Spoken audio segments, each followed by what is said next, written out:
Hello same 5 CCF student. तो ये वाला जो आप लोग का क्लास होने वाला है, ये मार्केटिंग कम्युनिकेशन का सजेस्टिव पेपर जो है, सजेस्टिव क्वेश्चंस है, उसका सॉल्यूशन का क्लास होने वाला है। और ओवरऑल जो है एक वन शॉट टाइप का होगा, जिसमें हम समझा देंगे कि ओवरऑल मार्केटिंग कम्युनिकेशन का जो आपका सब्जेक्ट है उसमें क्या क्या चीज़ इंपॉर्टेंट रहने वाला है और क्या क्या चीज़ पढ़ के जाने से आप लोग अच्छा मार्क्स स्कोर कर सकते हैं। ठीक है। तो ये बेसिकली ऐसा मैं नहीं बोल रहा हूँ कि यही क्वेश्चन आएगा एग्जाम में, बट मेरा बोलने का मतलब है कि जो मैं बता रहा हूँ मेरे हिसाब से इंपॉर्टेंट है, आप लोग इसको पढ़ के जाइए। क्या पता कुछ अच्छा मार्क्स सिक्योर कर लो आप लोग। ठीक है। सो फर्दर टाइम वेस्ट नहीं करते हैं। ठीक है, चलते हैं हम लोग सीधे सीधे मार्केटिंग कम्युनिकेशन पे। This is your question and यहाँ से स्टार्ट करते हैं। तो सबसे पहला जो आपका निकल के आ रहा है चैप्टर 1। और आप लोगों को फॉर्मेट तो पता ही होगा। सबसे पहले जो चैप्टर स्टार्ट करेंगे हम उसके बारे में थोड़ा सा बताएंगे और क्वेश्चंस को एक्सप्लेन करना स्टार्ट कर देंगे। ठीक है।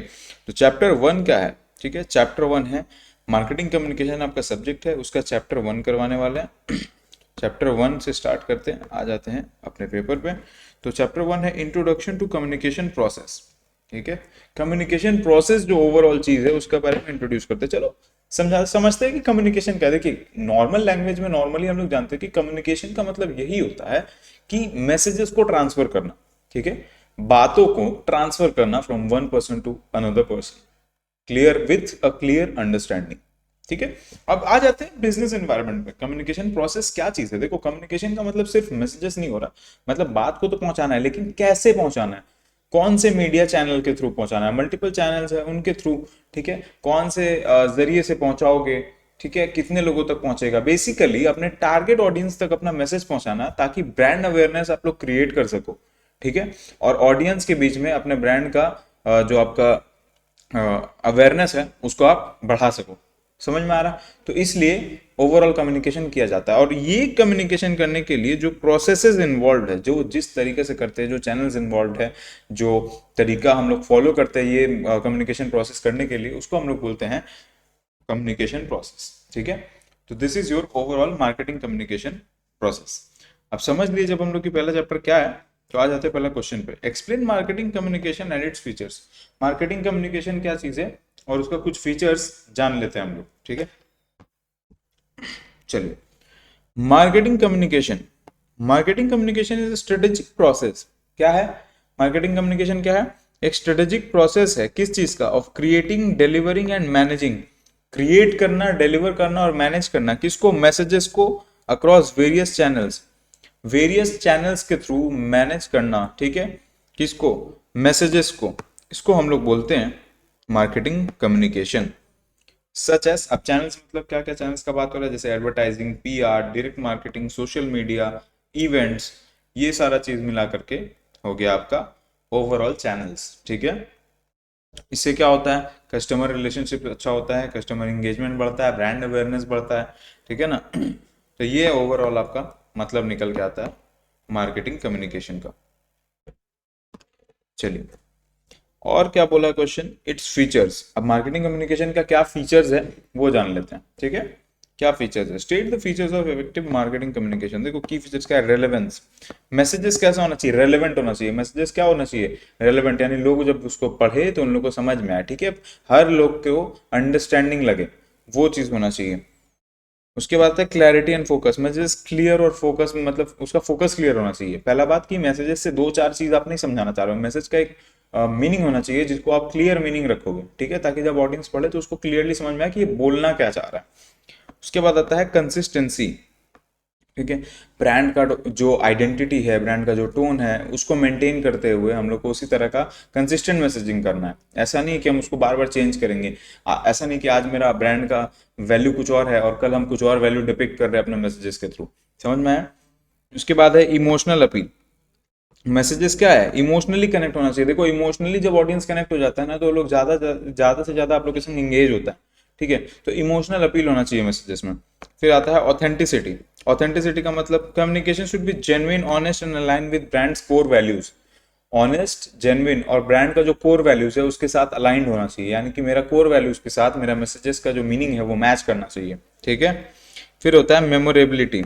मेमोरेबिलिटी का मतलब जो आप मैसेज भेज रहे हो लोगों को याद आना चाहिए। ठीक है, ऐसा नहीं है कि मतलब आज देखा कल भूल गया, कि ऐसा कोई ऐड देखा है या मैसेज देखा है। ऐसा है कि आज जो देखे हैं मेरे को कल भी याद रहे, अरे कितना यूनिक था, ठीक है, कितना यादगार था वो मैसेज, ठीक है, इस तरह से। उसके बाद आता है एंगेजमेंट। मैसेजेस से इंकरेज होना चाहिए, क्या एंगेजमेंट इंकरेज होना चाहिए, जैसे कि फीडबैक, क्वेश्चंस, ठीक है, इंटरोगेशंस, मतलब लोग पूछताछ होना चाहिए, ठीक है। तुम्हारा मैसेज देख के एडवर्टाइजमेंट के थ्रू करवा रहे हो, किसी भी चीज के थ्रू करवा रहे हो, तो लोगों को इंटरेस्ट जागना चाहिए, वो चीज का बात हो रहा है। फिर आता है अडेप्टेबिलिटी।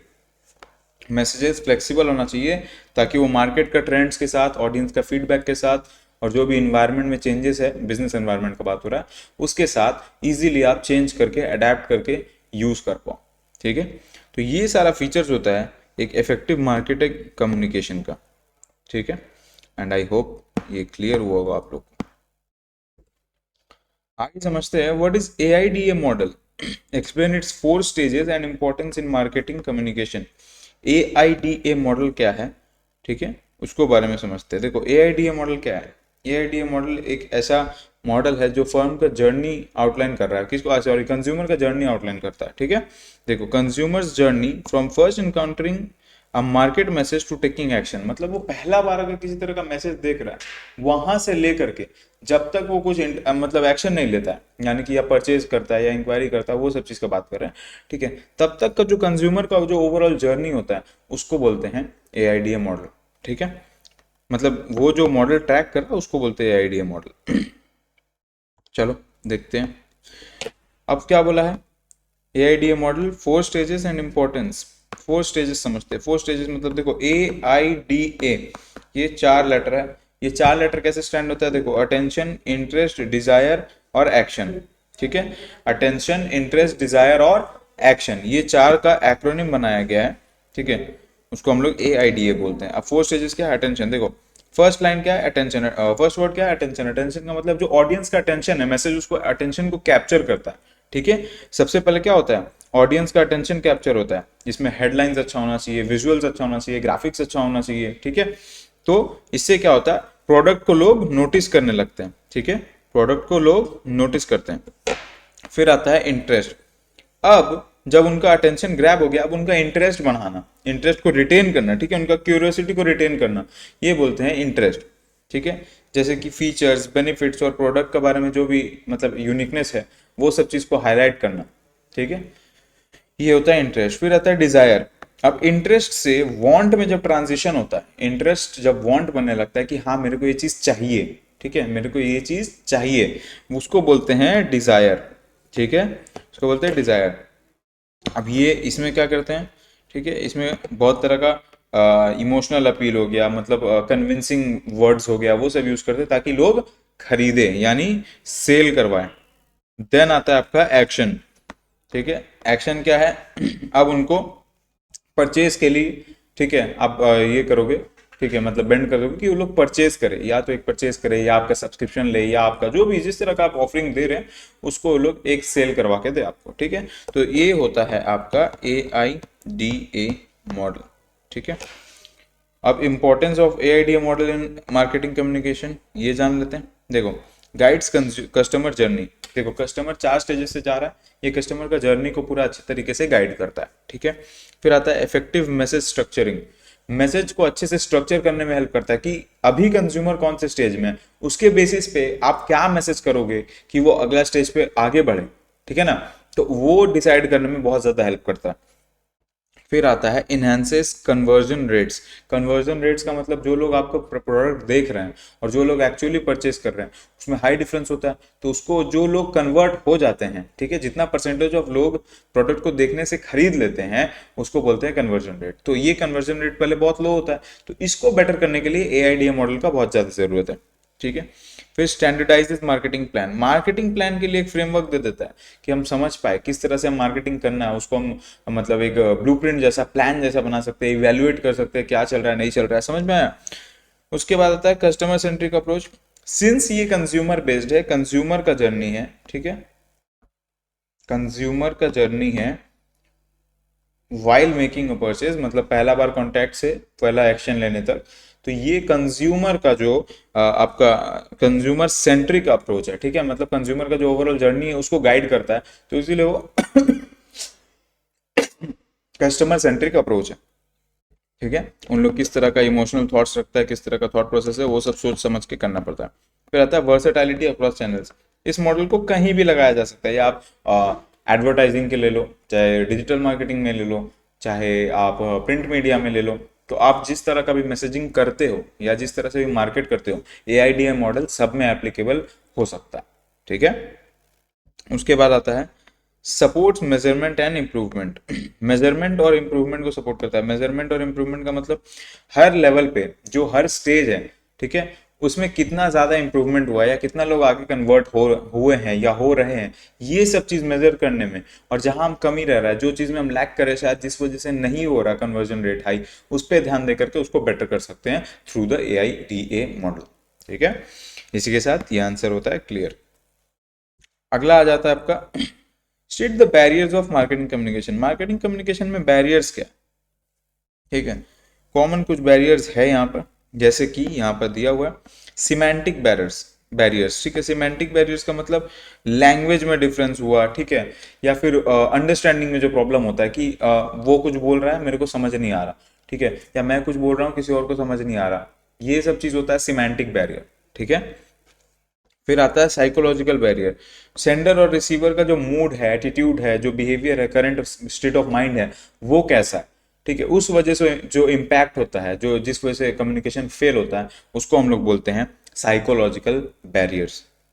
फिर आता है ऑर्गेनाइजेशनल बैरियर्स। ठीक है, जैसे कम्प्लेक्स हायरार्की हो गया कंपनी का, ठीक है, कि आप अपने सीनियर से बात नहीं कर सकते डायरेक्टली, मतलब आपने जो भी आपका डायरेक्ट हेड है सिर्फ उसी से बात कर सकते हो, उसके सीनियर से डायरेक्ट बात नहीं कर सकते, हायरार्की का प्रॉब्लम है एंड ऑल। तो ये सब चीज क्या है, ऑर्गेनाइजेशनल बैरियर्स है। ठीक है, फिर कल्चरल बैरियर्स होता है।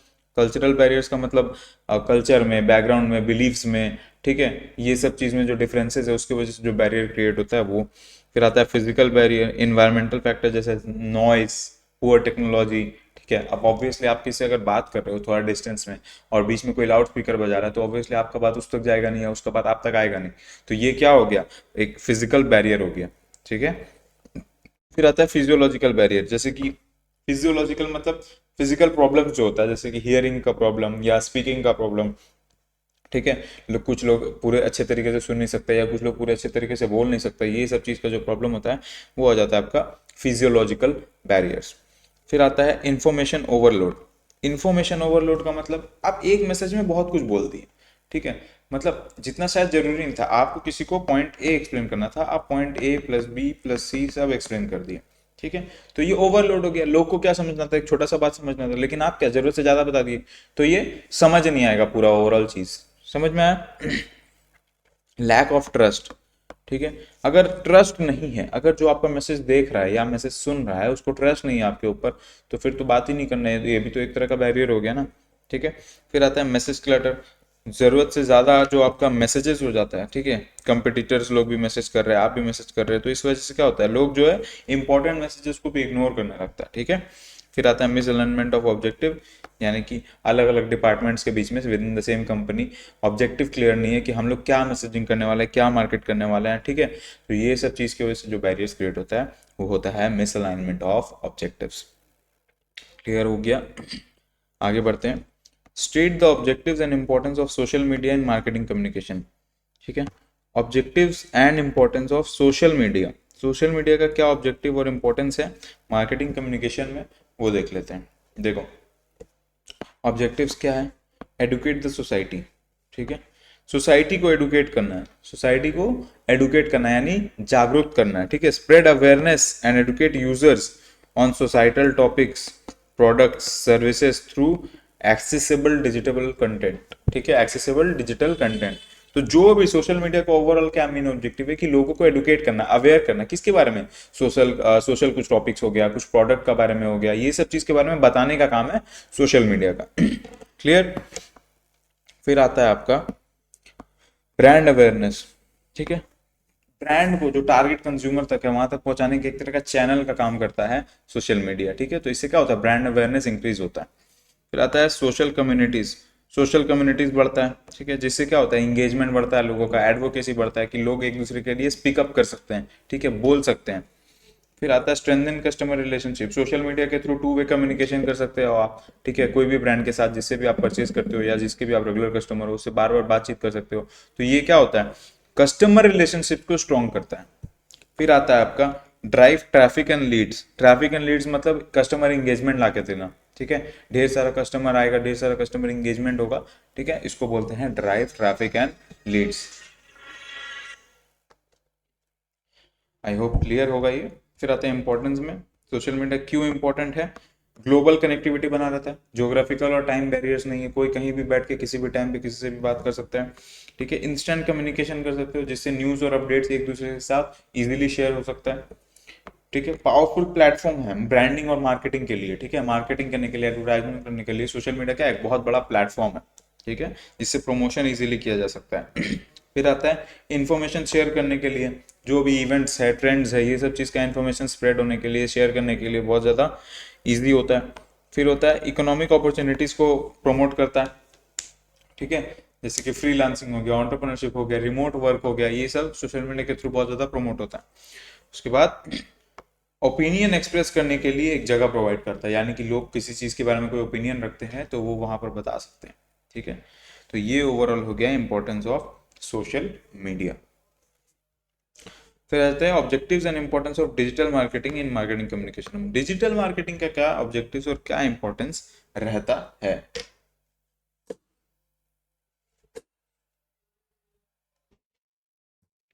तो इंपॉर्टेंस ऑफ डिजिटल मार्केटिंग और आपका ऑब्जेक्टिव ऑफ डिजिटल मार्केटिंग, देखो डिजिटल मार्केटिंग और सोशल मीडिया का ओवर और मतलब ऑलमोस्ट जो ओवरऑल ऑब्जेक्टिव्स और इंपॉर्टेंस है वो सेम ही है, ठीक है।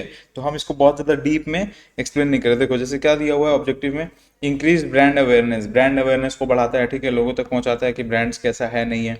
उसके बाद देखो वेबसाइट में ट्रैफिक लाता है, वेबसाइट में ट्रैफिक लाना मतलब ज़्यादा से ज़्यादा इंगेजमेंट ला करके देना। फिर जनरेटिंग लीड्स, लीड्स ला के देना है कि यानी जो कस्टमर इन्फॉर्मेशन है वो सब ला के देना कि ये कस्टमर पोटेंशियल कस्टमर हो सकता है, इसको कॉन्टैक्ट करने से सेल हो सकता है, ठीक है। फिर boosting sales and conversion, sales या जो कन्वर्जन रेट है जो कि हम बता चुके हैं ऑलरेडी, वो सब मतलब बहुत ज़्यादा इन्हांस हो जाता है। फिर आता है इंप्रूविंग कस्टमर इंगेजमेंट, कस्टमर के साथ जो इंगेजमेंट है आपका टू वे कम्युनिकेशन टाइप, ठीक है, वो बनाए रखता है।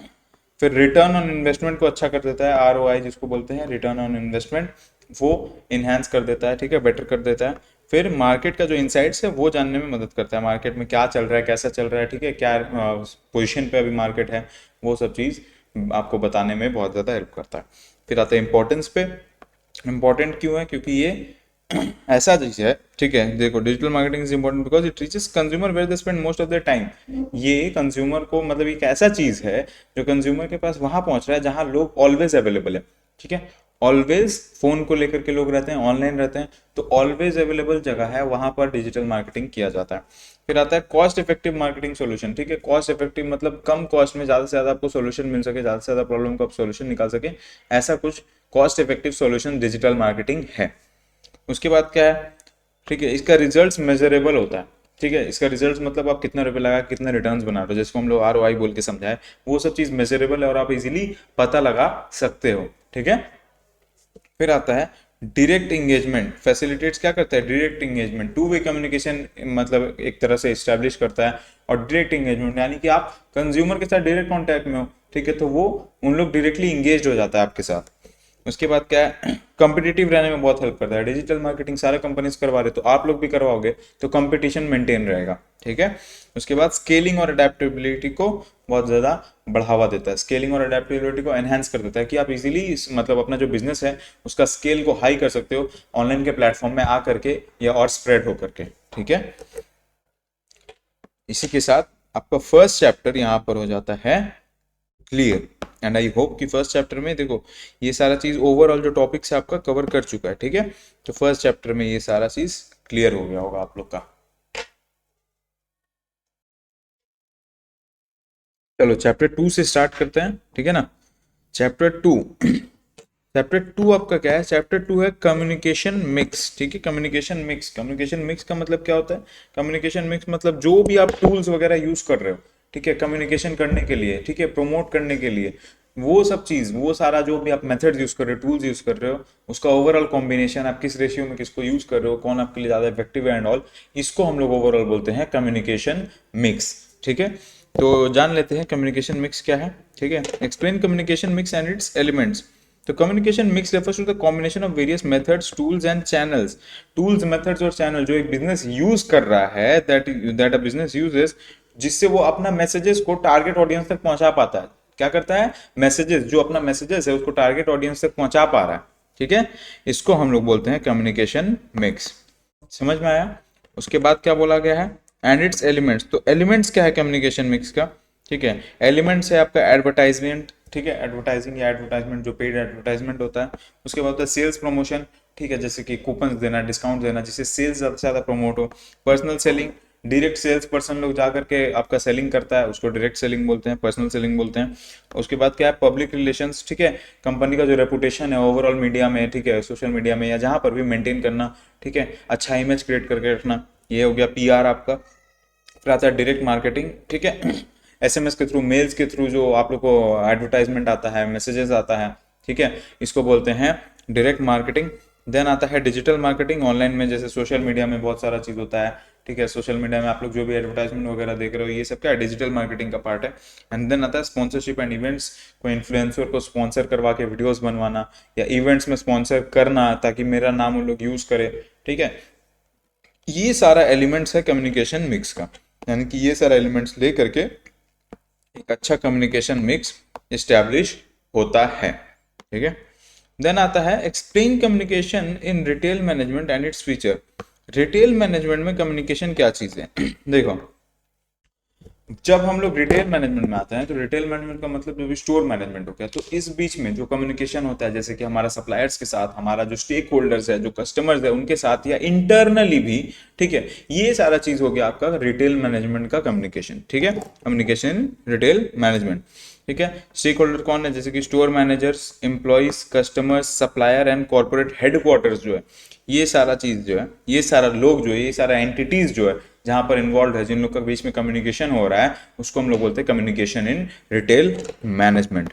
ठीक है, एक अच्छा कम्युनिकेशन जरूरी होता है ताकि स्मूथली सारा काम जो है, सारा सिस्टम जो है रन कर सके। ठीक है, और उसका फीचर्स बोला है, फीचर्स भी आ जाते हैं हम लोग। ठीक है, देखो फीचर्स यहीं पे दिया हुआ है। मल्टी डायरेक्शनल कम्युनिकेशन कैसा है, मल्टी डायरेक्शनल, सिर्फ टॉप टू बॉटम या बॉटम टू टॉप नहीं है। ठीक है, साइडवेज भी फ्लो करता है। ठीक है, तो कम्युनिकेशन क्या है, multi directional. Real time and continuous, real time communication होता है, जो लाइव आप बोल रहे हो, लाइव सुन रहे हो। ठीक है, लाइव आप किसी को मैसेज किए हो, वही इंस्टेंट रिप्लाई दे रहा है, तो लाइव कम्युनिकेशन ऐसा बात हो रहा है। ठीक है, बाद में वैसे एडवर्टाइजमेंट्स वगैरह क्या हो गया, एडवर्टाइजमेंट्स जो है आपका, वो रियल टाइम कम्युनिकेशन नहीं है। वो आज हम लिखे, आज हम डिजाइन किए, आज हम लगवाए, वो कब कौन लोग कहाँ से देख रहा है वो तो मेरे को नहीं पता है। समझ में, बट ये क्या है, रिटेल मैनेजमेंट का कम्युनिकेशन कैसा है, ये है रियल टाइम। मल्टी चैनल, बहुत सारे चैनल्स के थ्रू होता है, इंस्टेंट मैसेजिंग ऐप्स के थ्रू, जैसे कि व्हाट्सएप हो गया, फेसबुक हो गया। ठीक है, फेसबुक तो खैर सोशल मीडिया हो गया, इंस्टेंट मैसेजिंग ऐप में जैसे मैसेंजर पकड़ लो, टेलीग्राम पकड़ लो, ये सब हो गया। ठीक है, ईमेल्स के थ्रू या का मीटिंग थ्रू, बहुत सारा अलग अलग सॉफ्टवेयर भी होता है। ठीक है, और एक्शनेबल कम्युनिकेशन कैसा है, एक्शनेबल होता है, जैसे कि इससे या तो कोई टास्क मतलब होगा, या तो कोई इन्फॉर्मेशन शेयर होगा, या तो कोई आपका ऑर्डर पास होगा, ये सब चीज होता है। ठीक है, फिर आता है कोलैबोरेटिव, इसमें क्या होता है, आइडिया शेयर होता है, फीडबैक शेयर होता है, एक दूसरे के साथ इंटरेक्शन होता है, जिससे बहुत सारा चीज क्या है, बहुत सारा चीज का नया आइडियाज मिलता है। ठीक है, तो ये सारा जो है फीचर्स है रिटेल मैनेजमेंट का कम्युनिकेशन का। समझ गए, आई होप समझ में आया होगा। आगे चलते हैं, tools and strategies of communication in retail management and service marketing. Retail management and service marketing में क्या क्या टूल्स होता है। ठीक है, देखो ऑलमोस्ट ऑलमोस्ट सेम होगा। ठीक है, देखो हम एक बार देख लेते हैं, सर्विस मार्केटिंग टूल्स कहाँ गया, सर्विस मार्केटिंग, देखो एडवर्टाइजिंग, पीआर, पीएस, डीएम। ठीक है, यहाँ पर देख लेते हैं, देखो अच्छा डिफरेंट है, थोड़ा डिफरेंट है, बट ऑलमोस्ट ऑलमोस्ट सेम है। देखो हेडिंग अलग अलग करके दिया, बट मतलब सेम निकल के आएगा। ठीक है, देख लेते हैं, tools of communication in retail management. Retail management में क्या क्या टूल्स यूज होता है, इंस्टेंट मैसेजिंग एप्स। ठीक है, क्योंकि इंटरनल इंस्टेंट मैसेजिंग एप्स की जरूरत है, जैसे कि टीम्स हो गया, व्हाट्सएप हो गया, ये इंटरनल कम्युनिकेशन प्लेटफॉर्म हो गया। ठीक है, इंटरनल मतलब इंटरनली बात करने के लिए कुछ ना कुछ एक जरिया होगा। ठीक है, उसका बात हो रहा है। जैसे कि शेयर पॉइंट पकड़ लो, शेयर पॉइंट होता है। ठीक है, शेयर पॉइंट क्या होता है, यानी एक लोग बैठ करके, ठीक है, आप लोग का जो एक जगह बनाया हुआ एक फोल्डर है जो सबके पास एक्सेस है उसका, जो सब कोई वहाँ से अपना फाइल्स और सिस्टम में जो की चीज़ है एक्सेस कर सकते हैं। फिर आता है ईमेल्स, ईमेल्स में जो फॉर्मल कम्युनिकेशन होता है, ठीक है, वो सब चीज़। फिर आ गया वीडियो कॉन्फ्रेंसिंग, एक दूसरे से वीडियो कॉन्फ्रेंस करके मीटिंग टाइप का चीज़ होल्ड करना या मीटिंग हेल्ड करके जो भी है बातचीत करना सबसे। फिर आता है task management tools. Task management tool मतलब जहाँ पर आपका टास्क वगैरह जो है इजीली स्टोर हो सकता है, आपको पता है कि डे टू डे क्या करना है, आपको कल क्या किए थे, अभी कितना काम बाकी है एंड ऑल, ये सब चीज़। फिर आता है डिजिटल चेकलिस्ट एंड एसओपी, ठीक है। एसओपी मतलब सीरीज ऑफ आपका प्रोसेस होता है, ठीक है, सीरीज ऑफ प्रोसीड्यूर्स, ठीक है। तो एसओपीज और डिजिटल चेकलिस्ट मतलब कि कब क्या करना है, किसके बाद क्या करना है, कैसे करना है, ये सब चीज़ का जो एक लिस्ट बना हुआ रहता है, इसको बोलते हैं, ठीक है। देन आता है फीडबैक प्लेटफॉर्म कि क्या क्या फीडबैक, क्या आप मतलब किस किस जगह से फीडबैक ले रहे हो। जैसे गूगल फॉर्म से बहुत लोग फीडबैक लेता है, बहुत लोग अपना खुद का फीडबैक का वेबसाइट बना के रखा है, ठीक है, जहाँ पर एम्प्लॉयज़ वगैरह जो लोग हैं उन लोग जा करके फीडबैक देता है। तो ये टूल्स हो गया रिटेल मैनेजमेंट का, ठीक है। अब आते हैं सर्विस मार्केटिंग में। सर्विस मार्केटिंग में क्या है, एडवर्टाइजिंग, एडवर्टाइजमेंट करना। देखो सर्विस मार्केटिंग क्या, सर्विस मार्केटिंग बाहर के लोग के लिए, और रिटेल मैनेजमेंट क्या था, इंटरनल लोग के लिए था, ठीक है। तो एडवर्टाइजमेंट होता है ताकि लार्ज ऑडियंस को आप इन्फॉर्म कर सको, ब्रांड अवेयरनेस कर सको अपना क्वालिटी के बारे में, अपना प्रोडक्ट्स के बारे में, अपना ऑफरिंग्स के बारे में। फिर आता है पब्लिक रिलेशंस, ठीक है, अपना कंपनी का ब्रांड इमेज जो है बढ़िया करके रखना ओवरऑल दुनिया के सामने, इसको बोलते हैं पीआर। देन आता है पर्सनल सेलिंग, जो कि हम बता चुके हैं, डायरेक्ट कॉन्टैक्ट रखता है, ठीक है, डायरेक्ट सेलिंग होता है लोगों का सेल्समैन के थ्रू। फिर आता है डायरेक्ट मार्केटिंग, जैसे कि पर्सनलाइज्ड ईमेल्स, एसएमएस, कॉल। देखो हम बोले थे ना ऑलमोस्ट ऑलमोस्ट कुछ ना कुछ मैच करेगा, यहाँ मैच कर गया। आता है डिजिटल प्लेटफॉर्म, देखो ये भी मैच कर गया, यहाँ पर वेबसाइट और सोशल मीडिया है, ठीक है। फॉर इन्फॉर्मेशन डिसमिनमेंट, ठीक है, डिसमिनेशन माने कि इन्फॉर्मेशन स्प्रेड करना। फिर आता है कस्टमर एडुकेशन मटेरियल्स, यानी कि ब्रोशर्स, मैनुअल्स, ये सब जो शेयर होता है उसका बात हो रहा है। तो आई होप ये भी आप लोगों को क्लियर हुआ होगा, ठीक है। अब आ जाते हैं what is communication in rural marketing. Rural marketing में कम्युनिकेशन क्या चीज़ है, फिर है उसका ऑब्जेक्टिव्स बताइए और क्या क्या टूल्स यूज होता है, ठीक है।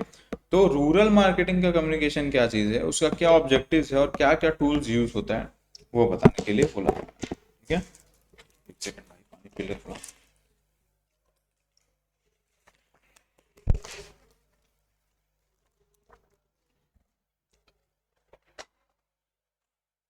हम्म, चलो रूरल मार्केटिंग का कम्युनिकेशन जान लेते हैं। रूरल मार्केटिंग में जो कम्युनिकेशन प्रोसेस है वो डिफरेंट होता है। रूरल एरियाज में जो आप कम्युनिकेशन करते हो वो बहुत अलग तरीके से करते हो, ठीक है, बहुत अलग सब कुछ उसमें रखना पड़ता है, मैसेजेस का तरीका, मैसेजेस का जो आपका ग्राफिक्स वगैरह है वो सब चीज़ अलग रखना पड़ता है, उसको मतलब स्ट्रेट सिंपल रखना पड़ता है, मेमोरेबल रखना पड़ता है, ये सब चीज़ें मतलब ध्यान में रखना पड़ता है जब आप रूरल एरियाज में रूरल मार्केटिंग कर रहे हो, ठीक है, रूरल मार्केटिंग में जो कम्युनिकेशन कर रहे हो, ठीक है। It is the process through which a business convey messages about product and services to rural customers. Same चीज है, कम्युनिकेशन क्या है, मार्केटिंग कम्युनिकेशन चीज है, बस वो रूरल एरियाज के लिए। क्लियर हुआ ये है। अब आ जाते हैं इसका और क्या बोला है, ऑब्जेक्टिव टूल्स, ठीक है। ऑब्जेक्टिव्स और टूल्स क्या है, देखो फीचर्स नॉर्मली सब समझ जाओगे, ठीक है, लोकल लैंग्वेज यूज़ करना पड़ता है, ठीक है, और मतलब आपको जो मैं बोला मेमोरेबल रखना पड़ता है, आई कैचिंग विजुअल्स रखना पड़ता है, ठीक है, मल्टी तरह का चैनल यूज़ करना पड़ता है, जैसे कि न्यूज़पेपर में हो गया, फिर आपका प्रिंट मीडिया में पोस्टर्स हो गया, वॉल पेंटिंग्स हो गया, ये सब चीज़, ठीक है। ऑब्जेक्टिव्स क्या है, create awareness and increase knowledge about product. देखो लोगों के बीच में अपना ब्रांड का अवेयरनेस क्रिएट करना कि ऐसा कोई ब्रांड एग्जिस्ट करता है, ऐसा कोई ब्रांड है जो ये सर्विसेज या प्रोडक्ट्स प्रोवाइड कर रहा है, ठीक है। एडुकेट कस्टमर, कस्टमर को मतलब नॉलेजेबल बनाता है कि प्रोडक्ट का क्या फीचर्स है, क्या यूजेज है, क्या बेनिफिट्स है उसके बारे में, ठीक है, तो उससे क्या है कस्टमर्स एडुकेट होगा। उसके बाद आता है ब्रांड लॉयल्टी बढ़ाना, इमोशनल कनेक्शन एस्टेब्लिश करके ब्रांड लॉयल्टी बढ़ाना, जो रूरल एरिया का कस्टमर है वो बार बार आकर के परचेज करे उस चीज की, मतलब उस चीज के लिए, ठीक है। फिर आता है bridge the information gap, information gap को ब्रिज करता है, यानी कि जो नॉलेज कस्टमर्स के पास नहीं है वो नॉलेज प्रोवाइड करता है उन लोगों को, ठीक है ना। उसके बाद आता है स्टिमुलेट डिमांड, डिमांड क्रिएट करता है, इंस्टेंट डिमांड क्रिएट कर देगा ताकि रिपीटेड परचेज लोग ले, ठीक है। उसके बाद है ब्रांड पोजीशन को बढ़िया करना, ब्रांड पोजीशन को अच्छा क्रिएट करना, ठीक है, जिसलिए ये जो मतलब जो कि आपका गांव का जो है लोगों के हिसाब से, रूरल एरियाज का लोगों के हिसाब से सही से मैच करें, ठीक है। ऑब्जेक्टिव्स हो गया, उसके बाद क्या है, टूल्स भी बोला है, टूल्स भी एक्सप्लेन कर लेते हैं, ठीक है। टूल्स क्या है, देखो रेडियो एडवर्टाइजिंग, रेडियो रेडियो जानते ही हो, रेडियो डब्बा होता था, ठीक है, पहले के ज़माने में, उसके थ्रू जो एडवर्टाइजमेंट होता है। फिर आता है लोकल न्यूज़पेपर और प्रिंट मीडिया। फिर आता है क्या, इवेंट्स और डेमोन्स्ट्रेशंस, ठीक है, कम्युनिटी इवेंट्स जैसे मेला वगैरह हो गया।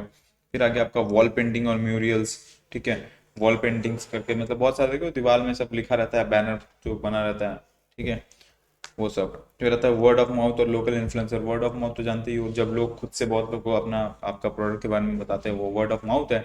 और लोकल इन्फ्लुएंसर मतलब गांव को कोई जाना माना जो पॉपुलर आदमी है, उन लोग जब कुछ नॉलेज शेयर करता है, ठीक है, उसके बारे में बात हो रहा है।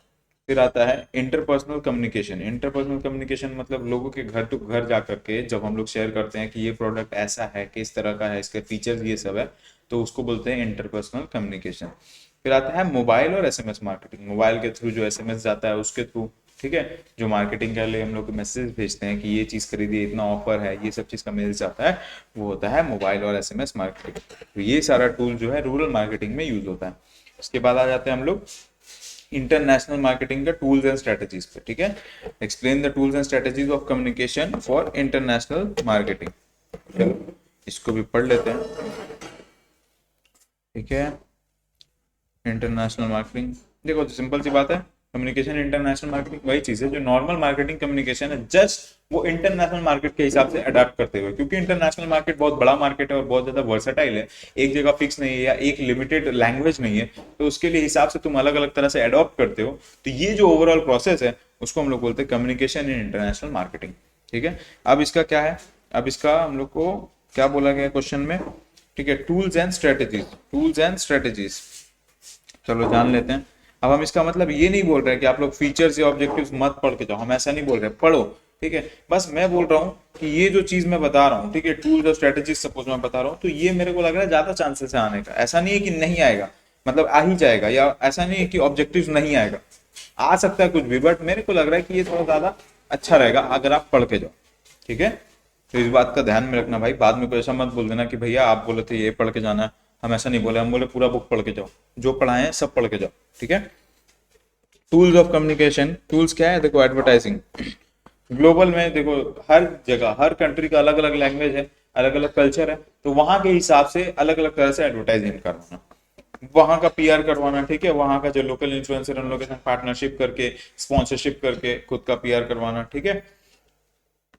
फिर हो गया सेल्स प्रमोशन, सेल्स को प्रमोट करना, ठीक है, डिस्काउंट वगैरह दो या जैसे भी दो, ठीक है, वो है सेल्स प्रमोशन।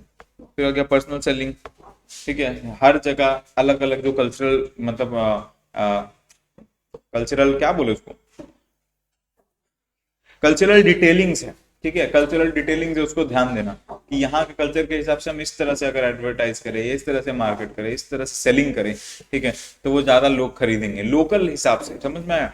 फिर आ गया डायरेक्ट मार्केटिंग, डिजिटल मार्केटिंग, ये हम ऑलरेडी समझा चुके हैं, ठीक है। उसके बाद आ गया लोकलाइजेशन सर्विसेज, जैसे कि ट्रांसलेट करना लोगों के हिसाब से, कल्चर के हिसाब से, जो चीज़ रेलिवेंट है उसको रखना, जो इररिलेवेंट है उसको रिमूव कर देना, ये हो गया लोकलाइजेशन सर्विसेज, ठीक है। ये हो गया tools in and international marketing. अब आते हैं स्ट्रेटजीज। स्ट्रेटजीज क्या है, स्ट्रेटजीज है स्टैंडर्डाइजेशन या अडेप्टेशन। सीधी सी बात है, या तो स्टैंडर्ड करो कि मेरा पूरा जो एक मैसेज है वो ग्लोब में सबके पास जाएगा, या तो मैं अडेप्ट करूं कि हर जगह अलग अलग मैसेज भेजूं। फिर आता है इंटीग्रेटेड मार्केटिंग कम्युनिकेशन, मतलब ठीक है, अलग अलग जो मेरे पास कम्युनिकेशन चैनल है सबको इंटीग्रेट करूं ताकि मैं सही तरह से प्रॉपर तरीके से मार्केटिंग कर पाऊं। फिर आता है क्रॉस कल्चरल सेंसिटिविटी, कल्चर का ध्यान रखना है कि मैं मतलब किसी जगह मेरा वर्ड को मिस इंटरप्रेट ना कर दिया जाए, किसी चीज किसी पे होता है, कहीं कहीं पे किसी कंट्री में कोई चीज बैंड है तो किसी कंट्री में कोई चीज चलता है, ठीक है, तो हर जगह के हिसाब से मेरे को क्या होगा, चेंजेस करना होगा, माइनर माइनर चेंजेस करना होगा जिससे लोग ऑफेंड ना हो जाए, ठीक है। फिर आता है लोकलाइजेशन स्ट्रेटजी, वहाँ का लोकल लैंग्वेजेस यूज करना, ऐसा विजुअल्स यूज करना जो वहाँ का आदमी लोग बहुत ज्यादा कंफर्टेबल है जिसके साथ। फिर आ गया टेक्नोलॉजी, ठीक है, डेटा के हिसाब से जो आपका सीआरएम है, ठीक है, कस्टमर रिलेशनशिप मैनेजमेंट, ठीक है, या फिर आपका जो भी आपका चार्ट्स है, ग्राफ है, जो आपका स्टेटिस्टिक्स बोल रहा है उसके हिसाब से चीजें करना, ठीक है। फिर आता है लीगल कंप्लायंस, हर कंट्री का अलग अलग लीगल मतलब एनवायरनमेंट है तो उसके हिसाब से कंप्लाई करना। फिर आता है फीडबैक एंड मॉनिटरिंग, जो भी आप मैसेजिंग कर रहे हो उसका कैसा रिस्पॉन्स रह रहा है, कितना लोग एंगेज हो रहे हो, ये सब चीज का फीडबैक कलेक्ट करो, मॉनिटर करो, अगर सही है तो उसी को फॉलो करो, खराब है तो कुछ चेंज करके आगे बढ़ो, ठीक है। इसके बाद आ जाएगा आपका थर्ड चैप्टर जो कि होगा एडवर्टाइजिंग, ठीक है। चलिए एडवर्टाइजिंग से स्टार्ट करते हैं, ठीक है। तो एडवर्टाइजिंग प्रोसेस जो है ये है आपका नेक्स्ट चैप्टर, और इसमें क्या है, सबसे पहला चीज है व्हाट इज एडवर्टाइजिंग और उसका फंक्शन। एडवर्टाइजिंग क्या चीज है, देखो एडवर्टाइज करना मतलब क्या हुआ, अपना चीज को प्रमोट करना, ठीक है, मल्टीपल चैनल्स के थ्रू, मल्टीपल मीडियाज के थ्रू, ठीक है, प्रमोट करना, ठीक है, अपना जो कम्युनिकेशन है उसको एस्टेब्लिश करना, अपने मैसेजेस को निकालना, ठीक है, इसको बोलते हैं ओवरऑल एडवर्टाइजिंग, ठीक है। अब क्या है, इसका फीचर्स जान लेंगे, ठीक है। अच्छा चलो एक बार डेफिनेशन देख लेते हैं। Advertising is a paid non personal form of communication through various media by an identified sponsor. Clear है, मतलब पेड फॉर्म है, नॉन पर्सनल फॉर्म है, ये जनरल फॉर्म है जो सबके लिए सेम रहने वाला है, ठीक है। जिससे क्या होता है, aimed at informing, persuading and reminding potential customer about product, service और ideas to influence their buying behaviours. यानी इसका बेसिक एम क्या है, बेसिक मोटो क्या है, बेसिक एम ये है कि इससे कस्टमर को हम इन्फॉर्म करें, कन्विंस करें और बताएं कि मेरा यही प्रोडक्ट है, प्रोडक्ट अवेलेबल है उसके बारे में, ठीक है, ताकि उनका जो बाइंग बिहेवियर है वो इन्फ्लुएंस हो, यानी कि वो लोग आके मेरे से परचेज करें, ठीक है। उसके बाद आ जाते हैं फीचर्स पे। अच्छा, तो फीचर्स यहां पर दिया नहीं है, ठीक है, तो फीचर्स दिया नहीं है तो क्या लिख के आएंगे, फंक्शंस लिखो, ठीक है, फंक्शंस लिखो, फंक्शंस और फीचर्स ऑलमोस्ट सेम रहता है, ठीक है। उसके बाद क्या है, टाइप्स तो नहीं लिखना है, ठीक है, ऑब्जेक्टिव्स अलग चीज हो गया, इंपॉर्टेंस अलग चीज हो गया, तो तुम लोग क्या फीचर्स की जगह क्या लिख सकते हो, फंक्शंस, ठीक है, फंक्शंस लिख के आ सकते हो। यहाँ क्या क्या बोला क्वेश्चन में, अच्छा फंक्शंस ही बोला है, चलो ठीक है, फंक्शंस बोला है तो फंक्शंस ही लिख सकते हो। चलो फंक्शंस बोला है तो फिर तो कोई बात ही नहीं, कोई दिक्कत ही नहीं है, दिक्कत खत्म हो गई, ठीक है ना। फंक्शंस पढ़ लेते हैं। अट्रैक्ट्स अटेंशन, ठीक है, लोगों का अटेंशन ग्रैब करता है, उनको नया प्रोडक्ट के साथ इंट्रोड्यूस करता है, ठीक है, लोगों का अटेंशन को ग्रैब करता है, इंटरेस्ट बनाता है। एडुकेट्स कस्टमर, कस्टमर को बताता है, नेसेसरी इन्फॉर्मेशन देता है, जो भी प्रोडक्ट है, जो प्रोडक्ट मिल रहा है उसके बारे में। ब्रांड इमेज क्रिएट करता है, ब्रांड का जो अच्छा इमेज है वो बताएगा, ब्रांड का जो आपका वैल्यू है उसको बढ़ाएगा। उसके बाद परसुएट्स बायर, मतलब कन्विंस करता है बायर लोगों को, परसुएट्स का मतलब होता है कन्विंस करना, तो परसुएट्स बायर मतलब कन्विंस बायर, ठीक है, ताकि वो लोग परचेज करे या परचेज डिसीजन ले। डिमांड मेंटेन करता है, ठीक है, एडवर्टाइजमेंट्स के थ्रू बहुत ज्यादा लोग जब देखेंगे एडवर्टाइजमेंट्स, ठीक है, तो उन लोग को खरीदने का मन करेगा, जिससे क्या होगा, अल्टीमेटली डिमांड मेंटेन रहता है। फिर डिफरेंशिएट्स प्रोडक्ट, प्रोडक्ट को अपना कंपटीटर से डिफरेंस करने में एडवर्टाइजमेंट का बहुत हाथ होता है, वरना सबको लगेगा कि ये भी तो सेम ही प्रोडक्ट है, लेकिन क्या अलग अलग एडवर्टाइजमेंट लोगों को याद रहता है, तो लोगों को पता रहता है कौन सा ब्रांड का है और कौन सा ब्रांड का कैसा एडवर्टाइजमेंट था, तो उसके हिसाब से हम लोग जज कर पाते हैं कि ये अलग ब्रांड है, ये अलग ब्रांड है। फिर आता है स्टिमुलेट्स परचेज, परचेज करने के लिए बहुत ज्यादा हेल्प करता है, ठीक है। उसके बाद आता है helps in market expansion, market में एक्सपैंड करने में बहुत ज्यादा हेल्प करता है, ताकि हम लोग ज्यादा से ज्यादा ऑडियंस तक रीच हो सके, तो ज्यादा से ज्यादा हम लोग का पोटेंशियल कस्टमर जो है वो बढ़ जाए, ठीक है। अच्छा, ऑब्जेक्टिव्स क्या एडवर्टाइजिंग का, ऑब्जेक्टिव्स जान लेते हैं, ठीक है। ऑब्जेक्टिव्स क्या है एडवर्टाइजमेंट का, ठीक है, ऑब्जेक्टिव्स ये है कि इन्फॉर्म करना, टू इन्फॉर्म, सबसे पहले क्या है, टू इन्फॉर्म, इन्फॉर्म करना किसको, कस्टमर्स को, किसके बारे में, मेरा जो ऑफरिंग्स है, मेरा जो प्रोडक्ट्स है या सर्विसेज है उसके बारे में। टू परसुएड, टू कन्विंस करना, परसुएड करना मतलब कन्विंस करना, इन्फ्लुएंस करना कि परचेज डिसीजन लीजिए, खरीदिए, मेरे से कुछ खरीदिए, ठीक है। फिर आता है टू रिमाइंड, याद दिलाना कि मेरा कोई ऐसा ब्रांड है, मेरा ब्रांड में भी इस तरह का प्रोडक्ट मिलता है, ये कस्टमर्स को, जो पोटेंशियल कस्टमर्स है, जो ये आपका पुराना कस्टमर्स है, उन लोगों को याद दिलाने के लिए। To build brand loyalty, brand loyalty बढ़ाना, ताकि कस्टमर रिपीटेड परचेज करे, बार बार आपके ब्रांड से कुछ ना कुछ परचेज करे।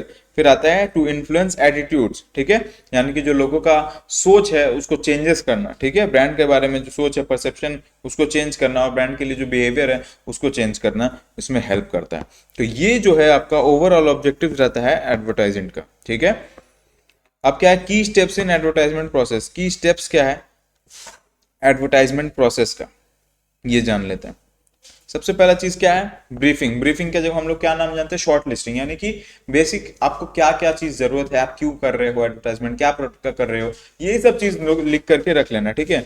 अंडरस्टैंडिंग एनालाइजिंग द प्रोडक्ट और सर्विस, ठीक है, इससे क्या होता है, कंपनी को अपना क्या होता है, स्वॉट पता चल जाता है, स्वॉट क्या है, स्ट्रेंथ, वीकनेस, ठीक है, और जो भी अपॉर्चुनिटीज और थ्रेट्स पता चल जाता है, जिससे हम लोग क्या कर सकते हैं कि आइडेंटिफाई कर सकते हैं कि हम लोग को किस तरह से प्रोडक्ट को मार्केट करना होगा, किस तरह से एडवर्टाइज करना होगा।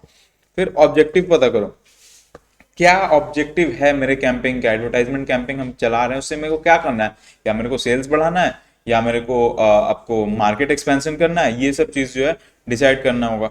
फिर आता है रिसर्च, रिसर्च करो टारगेट कंज्यूमर के ऊपर, कंपटीटर के ऊपर, कंपटीटर कैसे कर रहा है, ठीक है, या कंज्यूमर क्या डिमांड कर रहा है, या कंज्यूमर के लिए क्या हमें करे जो वो लोग ज़्यादा से ज़्यादा खरीदे, ठीक है।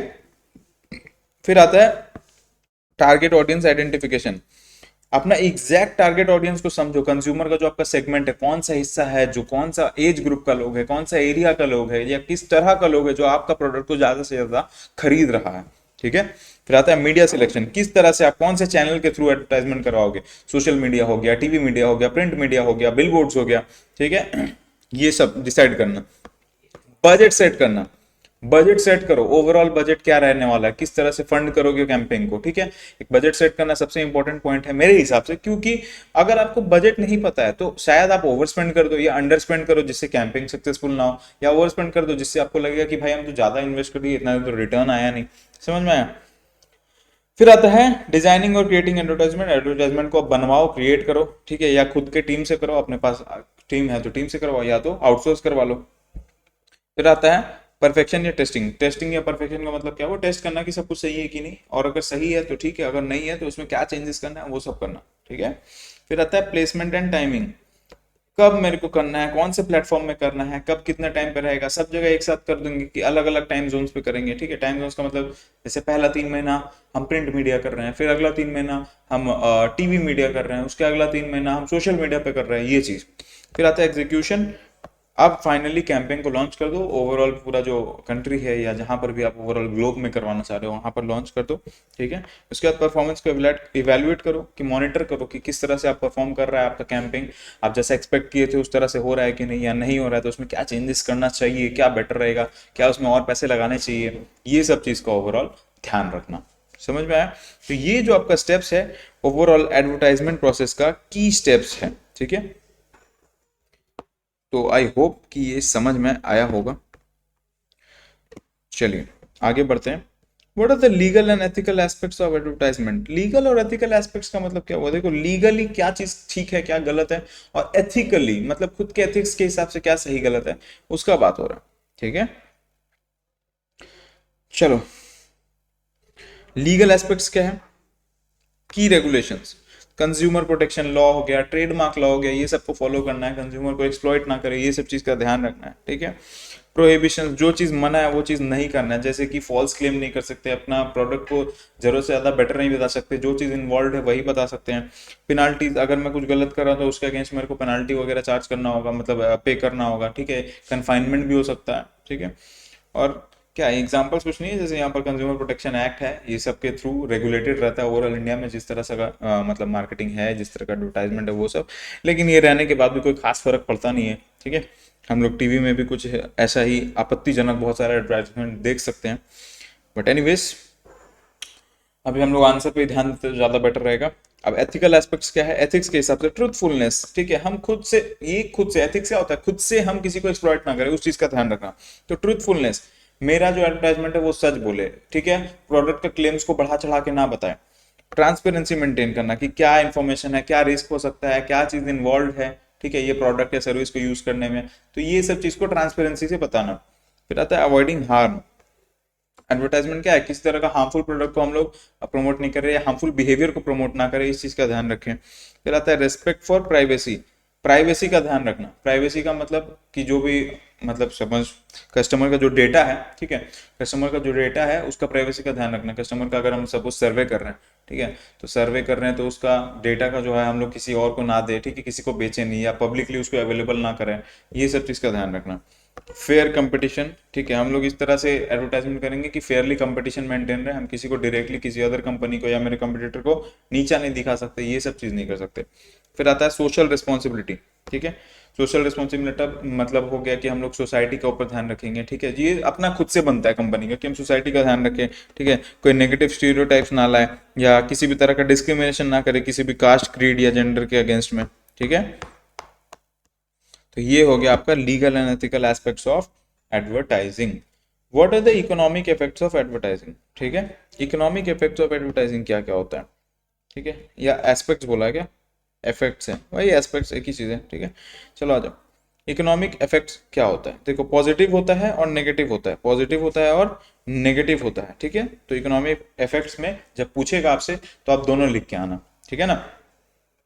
पॉजिटिव क्या है, डिमांड्स इंक्रीज करता है, सिमुलेट डिमांड मतलब डिमांड्स को बहुत ज्यादा इंक्रीज करने में हेल्प करता है। सेकंड चीज क्या है, कंपटीशन को प्रमोट करता है, जब जब सारा कंपटीटर्स मिल करके, जब सारा ब्रांड जो सिमिलर प्रोडक्ट बना रहा है प्रमोट करेगा, एडवर्टाइज करेगा, तो कंपटीशन क्या होगा, हेल्दी रहेगा और प्रमोट होगा, यानी कि मेंटेन रहेगा, जिससे अल्टीमेटली कंज्यूमर का फायदा है कि कोई भी पर्टिकुलर ब्रांड किसी भी तरह से कंज्यूमर को एक्सप्लॉइट नहीं कर सकता, ठीक है।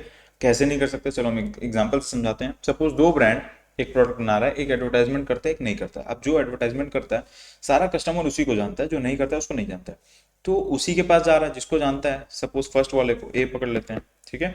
तो ए के पास जा रहा है सब कोई खरीदने के लिए, तो ए के पास जब जा रहा है तो ए बोला कि सिर्फ मेरे से ही खरीदता है, चलो प्राइस बढ़ा देते हैं, ठीक है। प्राइस सपोज वो 200% कर दिया, सपोज सपोज एक्स जो भी था डबल कर दिया सीधे। अब बी का क्या है, बी का वैसे भी सेल नहीं हो रहा था, अभी भी नहीं हो रहा। अब ये अगर करने लगे तो ये क्या इतना 200% बढ़ा पाता, नहीं, ये भी यहीं पे 100 पे मेंटेन करता, ये भी 100 पे मेंटेन करेगा। कस्टमर के पास क्या है, सेम प्राइस पॉइंट पे चॉइस बन जाएगा कि हम इसको भी सिलेक्ट कर सकते हैं, इसको भी, तो कोई भी कस्टमर को एक्सप्लॉइट नहीं करेगा, जिसका मतलब क्या है, हेल्दी कंपटीशन मेंटेन रहेगा, ठीक है।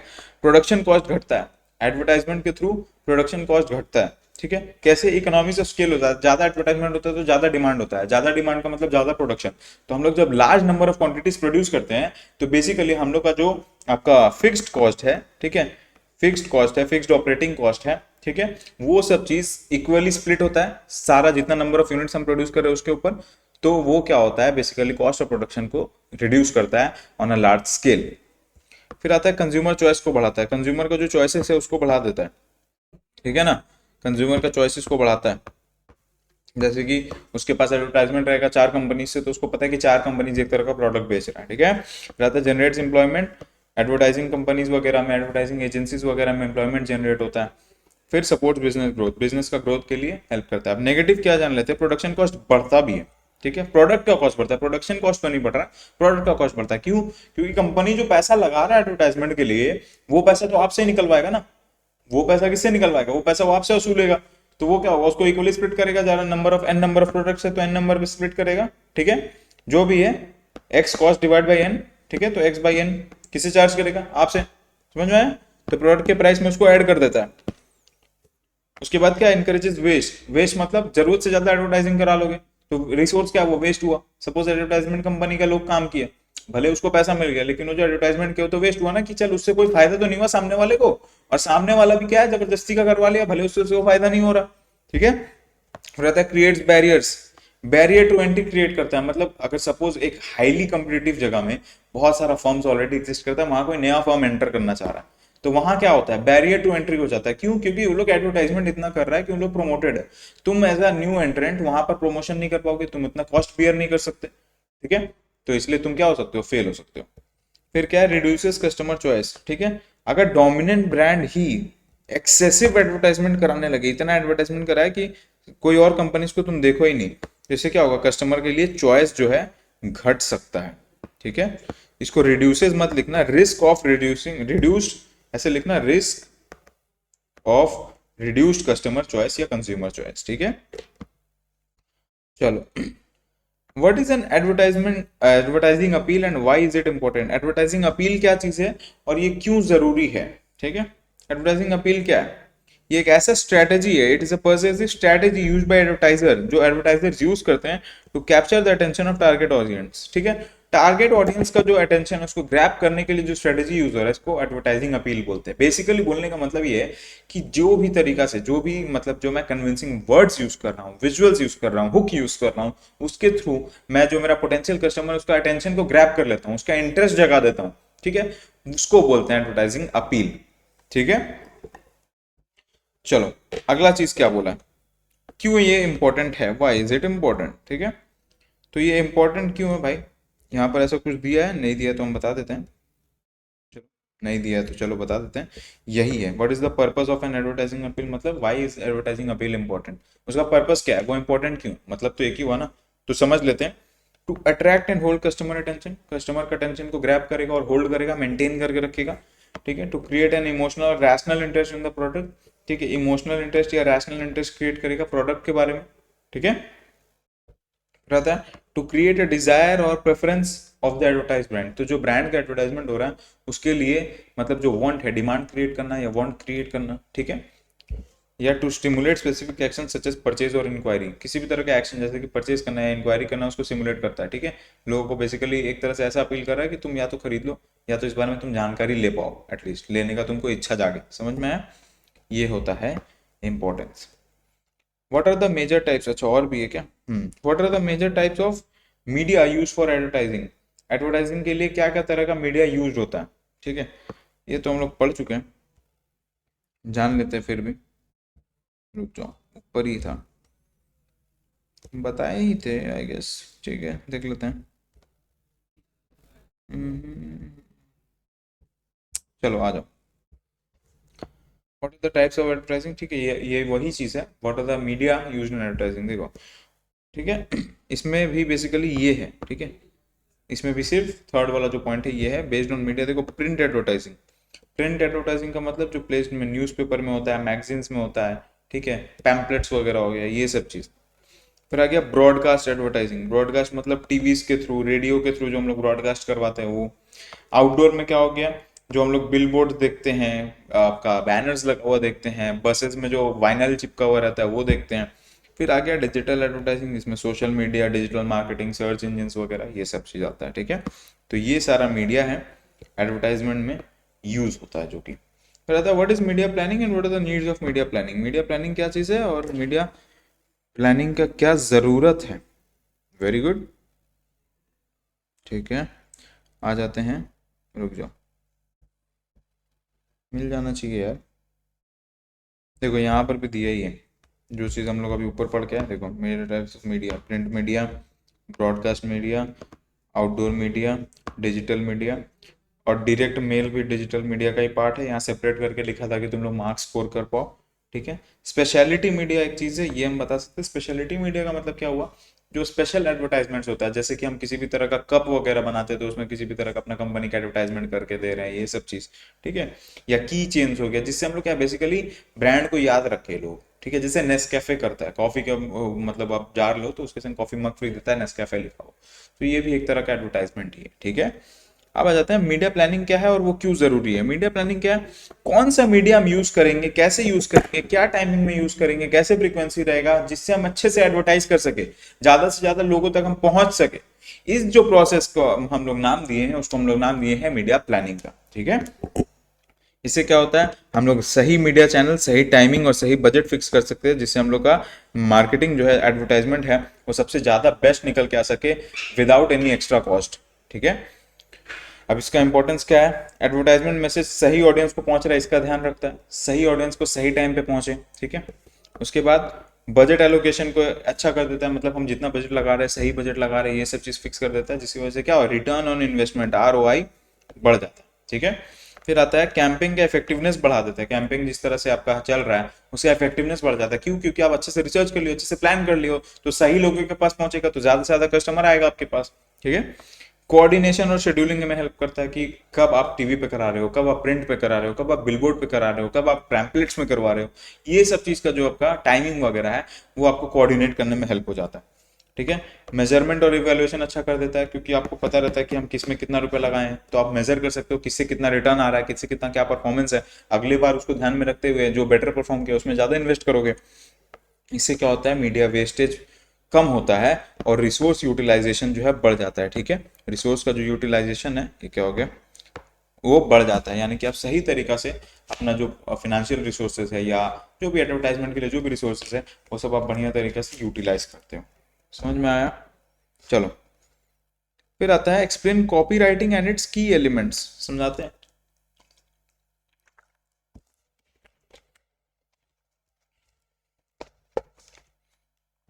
कॉपी राइटिंग क्या है और उसका की एलिमेंट्स क्या है, ठीक है। कॉपी राइटिंग का मतलब क्या समझे आप लोग? कॉपी राइटिंग का मतलब टेक्स्ट में जो हम लोग लिखते हैं, ठीक है, उसको बोलते हैं कॉपी राइटिंग। देखो copy writing is the art and technique of writing persuasive text, यानी कन्विंसिंग टेक्स्ट, जिसको हम लोग कॉपी के नाम से जानते हैं। ऐसा टेक्स्ट लिखना जिससे कस्टमर जो है कन्विंस हो जाए, ठीक है, इसको हम लोग बोलते हैं कॉपी राइटिंग, ठीक है। इसका अल्टीमेट क्या है, एडवर्टाइजमेंट और मार्केटिंग पर्पज के लिए इसको बहुत ज्यादा यूज किया जाता है बस। अब ये जो इतना लिखा है तो बेकार लिखा है भैया? नहीं भाई, बेकार नहीं लिखा है, मार्क्स लाना है तो इसको पढ़ के जाना होगा। मेरा काम क्या है, मेरा काम है तुमको समझाना। एग्जाम से पहले वीडियो देख रहे हो, शॉर्ट में समझा रहे हैं ताकि तुम लोग का काम है, ठीक है ना, और कुछ फायदा नहीं है। मतलब मेरा क्या ही पर्सनल फायदा भाई इसमें, हम तो आप लोग के लिए करवा रहे हैं। चलो, what are the key elements of copywriting, ये जान लेते हैं। ठीक है, की एलिमेंट्स क्या है, जैसे कि पहला चीज है हेडलाइन, दूसरा चीज है मैसेज, और तीसरा चीज क्या है, इलस्ट्रेशन। हेडलाइन, हेडलाइन का मतलब क्या है, ये सबसे क्रिटिकल एलिमेंट है। एक अच्छा कैची हेडलाइन रहेगा तो ही आप उसको देखोगे, उसको पढ़ोगे।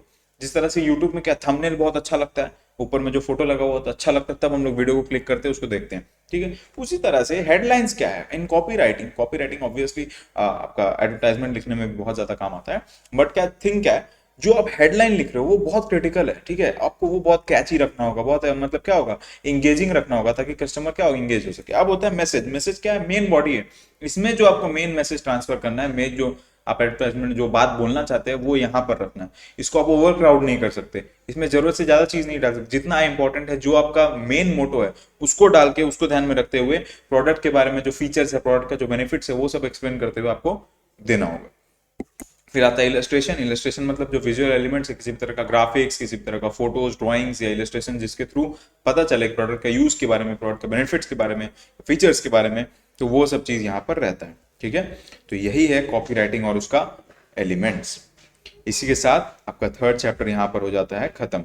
अब स्टार्ट करेंगे चैप्टर 4 से।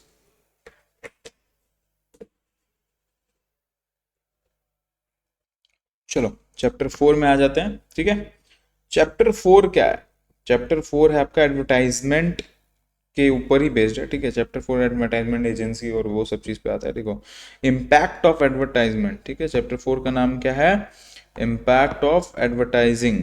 ठीक है, चलो स्टार्ट करते हैं without any further discussion. Impact of advertising का मतलब क्या है, देखो ये चैप्टर जो आपका थर्ड था उसी का एक पार्ट है, तो इसमें कुछ अलग से एक्सप्लेन करने लायक कुछ है नहीं। ठीक है, समझाते हैं हम क्या क्वेश्चन है उसको। But the difference between advertising agency and advertising department. ठीक है, डिपार्टमेंट और एजेंसी में डिफरेंस क्या है ये समझ लेते हैं। तो अब इससे अगर आपको क्वेश्चन है what is an advertising agency, ये लिख के आ जाना, what is an advertising department, ये लिख के आ जाना, ये हो जाएगा क्लियर। चलो समझते हैं डिफरेंस क्या है। दोनों के बीच डिफरेंस ये है कि देखो, एडवर्टाइजिंग एजेंसी क्या है, एडवर्टाइजमेंट डिपार्टमेंट क्या है। एडवर्टाइजमेंट डिपार्टमेंट ऐसा चीज है जो अपनी कंपनी के अंदर ही हम एडवर्टाइजमेंट करने के लिए एक टीम बनाए, एक डिपार्टमेंट बनाए लोगों का, जो मेरा कंपनी का ओवरऑल एडवर्टाइजमेंट का टेक ओवर करता है, मतलब टेक केयर करता है, पूरा ध्यान रखता है। ठीक है, और एडवर्टाइजिंग एजेंसी क्या है, हम कोई थर्ड पार्टी कंपनी या थर्ड मतलब आउटसाइडर फर्म को आउटसोर्स कर रहे हैं अपना काम, कॉन्ट्रैक्ट बेसिस पे अपना काम दे रहे हैं कि आप मेरा एडवर्टाइजमेंट कैंपेन अच्छे से रन करिए। ठीक है, ये होता है इनका डेफिनेशन। अगला चीज है कंट्रोल। एडवर्टाइजिंग एजेंसी के ऊपर हम लोग का ज्यादा कंट्रोल नहीं है, हम लोग उन लोग को बता सकते हैं हम लोग क्या चाहिए, हम लोग क्या रिजल्ट चाहिए, कैसे करना। अब क्या करेगा, कैसे यूज करेगा सब चीज को, ठीक है, क्या चांस यूज करेगा, वो उनके हाथ में, उन लोग को बस लीड्स ड्राइव करके हम लोग को देना है। ठीक है, डिपार्टमेंट क्या है, इसके ऊपर पूरा कंट्रोल रहता है कि अपने कंपनी का टीम है, इसके ऊपर पूरा कंट्रोल है। एक्सपर्टीज क्या है, एजेंसी के पास ज्यादा एक्सपर्टीज होता है, ज्यादा नॉलेज होता है, ज्यादा एक्सपर्टीज होता है, क्योंकि इन लोग यही काम कर रहा है अदर अदर कंपनीज के लिए भी। ठीक है, और यहाँ पर क्या है, कम होता है, क्योंकि इन लोग सिर्फ आपके कंपनी के लिए ही कर रहा है और ज्यादा से ज्यादा एक्सपोजर नहीं मिला हुआ बाहर से। कॉस्ट, इन लोग फीस चार्ज करता है या रिटेनर चार्ज करता है, कोई सैलरी नहीं है, एक्सपेंस के हिसाब से इन लोग का खर्चा दिया जाता है, कोई सैलरी नहीं है। ठीक है, इन लोग को या कॉन्ट्रैक्ट में पैसा मिल गया या फीस मिल गया एक बार का, वो सब हिसाब होता है। यहाँ क्या है, फिक्स्ड ओवरहेड कॉस्ट है। ठीक है, और यहाँ पर सैलरी और बेनिफिट्स भी देना पड़ता है, क्योंकि ये लोग अपना कंपनी का खुद का बंदा है। फ्लेक्सिबिलिटी और स्केलेबिलिटी कैसे है, यहाँ पर रिसोर्सेज को इजीली स्केल अप और डाउन किया जा सकता है रिक्वायरमेंट्स के हिसाब से। ठीक है, और यहाँ पर क्या होता है, वो चीज थोड़ा सा नहीं पॉसिबल होता है, क्योंकि यहाँ पर अपना टीम के लिए बंदा हायर करना होता है, उन लोग को ट्रेन करना, उसका भी अलग सारा कॉस्ट आता है। ठीक है, आउटपुट वैरायटी क्या है, इन लोग का आउटपुट ज्यादा बेटर रहता है, क्योंकि इन लोग के पास बहुत सारा फ्रेश आइडियाज, फ्रेश नॉलेज है, क्योंकि लोग क्लाइंट बहुत सारे इंडस्ट्री का क्लाइंट्स को हैंडल किया है। यहाँ पर वो चीज उतना ज्यादा अवेलेबल नहीं होता है। स्पीड क्या है, यहाँ पर डिलेज हो सकता है कम्युनिकेशन में, क्यों, क्योंकि आउटसाइडर है, इन लोग काम कर रहा है अपना हिसाब से। ठीक है, मल्टीपल सारा प्रोजेक्ट्स हैंडल कर रहा है, तो इन लोग से कम्युनिकेशन थोड़ा क्या होता है, डिले होता है। लेकिन यहाँ नहीं होता है, ये सब अपने अंदर के लोग हैं, तो यहाँ पर कम्युनिकेशन उतना डिले नहीं होता है। टू वे कम्युनिकेशन, बहुत फुल्ली फर्निश्ड कम्युनिकेशन जिसको बोल सकते हो। ठीक है, और डिसीजन मेकिंग भी ओवरऑल कंपनी का होता है। टेक्नोलॉजी और टूल्स, यहाँ पर एडवांस मार्केटिंग टूल्स वगैरह यूज करता है। यहाँ पर मे भी इन टूल्स में ज़्यादा इन्वेस्टमेंट का और ज़रूरत पड़े, या फिर शायद उतना एडवांस नहीं होता, क्योंकि उन लोग का फुल टाइम काम वो नहीं है। फुल टाइम काम इन लोग का वो है, ठीक है। स्ट्रेटेजिक अलाइनमेंट क्या है, इन लोग का चैलेंज होता है, क्यों? क्योंकि ये जो कंपनी एडवर्टाइजमेंट करवा रहा है और जो कंपनी को किया मतलब दिया गया कॉन्ट्रैक्ट, इन दोनों का गोल्स अलग हो सकता है, इन दोनों का आपका जो ऑब्जेक्टिव्स अलग हो सकता है, लेकिन यहाँ पर क्या होता है, बेटर गोल्स अलाइनमेंट होता है, क्योंकि अपना ही कंपनी का लोग, अपना ही कंपनी का टीम है, अपने कंपनी का डिपार्टमेंट है, ठीक है। अगला क्या है, list the ways to build strong client relationship. Client के संग अच्छा रिलेशनशिप बनाने के लिए क्या क्या वेज जरूरत पड़ता है। देखो, सबसे पहले क्लाइंट का नीड्स को समझो, क्लाइंट जो बोल रहा है उसको पहले से अच्छे से सुनो, अच्छे से समझो कि उन लोग का एक्चुअल रिक्वायरमेंट क्या है और उसके हिसाब से सॉल्यूशन दो, ठीक है। उसके बाद क्या है, कम्युनिकेशन, ठीक है। रेगुलर, ट्रांसपेरेंट और क्लियर कम्युनिकेशन मेंटेन करते रहो। इवन इफ आपका प्रोजेक्ट कंप्लीट हो जाता है उसके बाद भी उन लोग से फॉलोअप्स लेते रहो। डिलीवर वैल्यू, ठीक है। इन लोगों को क्या है, अच्छा अच्छा वैल्यू निकाल के दो, कि उन लोगों को लगना चाहिए कि जो पैसा उन लोग आपको पे किया है, जो फीस चार्ज पे किया है, उसके अगेंस्ट में उन लोग को बहुत ज्यादा लीड्स ड्राइव हुआ है, लीड्स उन लोग को मिला है, ठीक है। उसके बाद क्या है, be responsive and accessible. Responsive रहो, क्लाइंट जो इंक्वायरी कर रहा है, कोई प्रॉब्लम है, कोई इंक्वायरी है, कोई नॉलेज चाहिए उन लोगों को किसी चीज के बारे में, तो उसको आपको एक्सेसिबल रहना होगा, उन लोग के लिए अवेलेबल रहना होगा। ट्रस्ट बनाओ, ऑनेस्ट रहो, ट्रांसपेरेंट रहो और अपना कमिटमेंट ऐसा दो जिसको आप फुलफिल कर सकते हो, तभी आप क्या होगा, ट्रस्ट वर्दी रह सकते हो। इंटरेक्शंस को पर्सनलाइज करो, ठीक है। उन लोग का जो भी प्रेफरेंसेस है, जो बिजनेस गोल्स है, उसके हिसाब से सब चीज दो। प्रेफरेंसेस को याद रखो कि वो लोग पिछला बार कैसा बोला था, नहीं बोला था, वो सब चीज के अकॉर्डिंग सब कुछ हैंडल करो। Seek feedback and act. Feedback लेते रहो क्लाइंट से कि आपको कैसा लग रहा है हम लोग का सर्विसेज, किस तरह से चल रहा है, आपको लग रहा है इसमें कुछ इंप्रूव करना चाहिए, कुछ बढ़ाना घटाना चाहिए and all. Offer proactive solution, ठीक है। उन लोग को न्यू आइडियाज दो जो शायद उन लोग का प्रॉब्लम इजीली और सॉल्व कर सके, ठीक है। ये सब चीज। प्रोफेशनलिज्म मेंटेन करो, पेशेंट रहो, रिस्पेक्टफुल रहो और पोलाइट रहो, ठीक है। इज्जत से बिहेव करो, तब जाके क्लाइंट के संग अच्छा रिलेशन रहेगा। एप्रिसिएशन शो करो, ठीक है। क्लाइंट का लॉयल्टी के लिए तुम उन लोग को रिवॉर्ड भी कर सकते हो, अगला बार के लिए कुछ ऑफर दे सकते हो, या उन लोग को एक्नॉलेज करो मेल्स वेल्स के through, thank you for being with us and all, ठीक है। कंसिस्टेंट फॉलोअप लेते रहो, प्रोजेक्ट जो कंप्लीट किया उसके बारे में फॉलोअप लेते रहो कि अभी आप लोग का कैसा परफॉर्मेंस है, कैसा चल रहा है, ताकि क्या आगे भी उन लोग आपसे अच्छा रिलेशन बनाए रखें और आपको काम दे। लॉन्ग टर्म पार्टनरशिप पे ध्यान दो, ठीक है। जस्ट एक ट्रांजैक्शन, जस्ट एक बार का काम ऐसा नहीं, एक दूसरे के संग अच्छा रिलेशन बिल्ड रहेगा तो म्यूचुअल ग्रोथ होगा, वो भी आपको काम देगा, उससे आपको पैसा मिलेगा, आप उसका काम करके दोगे एडवर्टाइजमेंट से, वो लोग भी पैसा कमाएगा, ठीक है। ये होता है list the ways to build strong client relationship.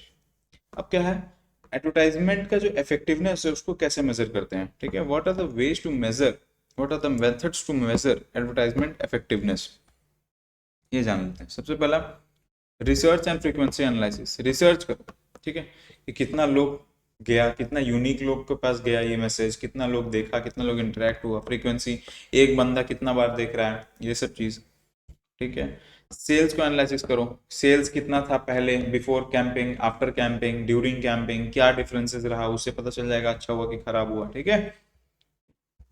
Return on investment calculate करो, ठीक है। रिटर्न ऑन इन्वेस्टमेंट मतलब जो भी हम रुपया इन्वेस्ट कर रहे हैं उसके अगेंस्ट में हम लोग को कितना रुपया अर्निंग हुआ, ठीक है। जस्ट हम एक एडवर्टाइजमेंट कैंपिंग में इतना रुपया लगाए तो उस कैंपिंग के थ्रू हमको कितना ज्यादा पैसा अर्निंग हुआ उसका ध्यान रखना, ठीक है। इससे क्या होता है, कॉस्ट इफेक्टिवनेस जो है कैंपिंग का पता चल जाता है। ब्रांड अवेयरनेस स्टडीज करो, पोल्स करो, कस्टमर को कितना बार मतलब एडवर्टाइजमेंट ये वाला देखने मिला, या कितना कस्टमर इस एडवर्टाइजमेंट के थ्रू आप लोग के पास आया, ये सब चीज पता करो, ठीक है। प्री और पोस्ट कैंपिंग ट्रैक करते रहोगे तो ब्रांड अवेयरनेस इजीली आप लोग ट्रैक कर सकते हो। फिर कस्टमर का बिहेवियर को ट्रैक करो, कितना लोग आ रहा है, कैसे आ रहा है, सोशल मीडिया के थ्रू आ रहा है, कूपन से आ रहा है, या जो भी तरह का एडवर्टाइजिंग करो कहाँ से आ रहा है, ये सब चीज ट्रैक करो तो आपको पता चलेगा आपका एडवर्टाइजमेंट से कितना लोग आपके पास आया। एड रिकॉल एंड रिकॉग्निशन, ठीक है, मतलब लोगों को कितना ज़्यादा याद रहता है कि आपका जो मैसेज था, जो एडवर्टाइजमेंट था, ये चीज़ आप लोग देखे थे, तो अगर आप कुछ यूनिक किए हो, कुछ अच्छा किए हो जो इफेक्टिव था तो लोगों को याद रहता है। फिर कस्टमर का फीडबैक लो, ठीक है, किस तरह का रहा सब कुछ, ठीक है, क्या आपका उनका परसेप्शन है कंपनी के बारे में, एडवर्टाइजमेंट्स के बारे में, उसमें से क्या बेटर करना चाहिए एंड ऑल, ये सब चीज़ पता करो।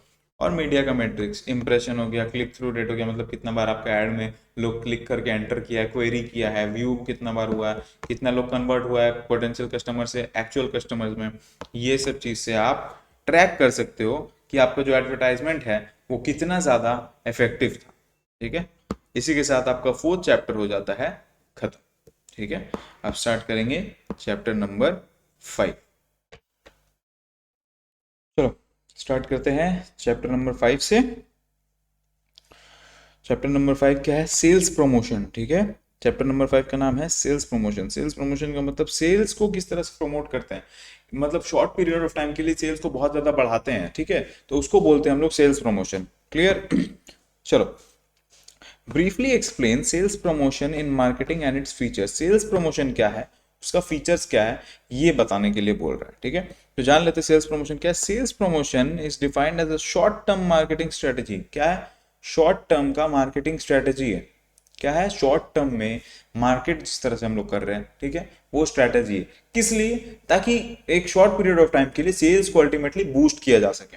ठीक है, design to stimulate immediate sales of a product और सर्विस बाय ऑफरिंग इंसेंटिव्स और प्रमोशनल ऑफर्स।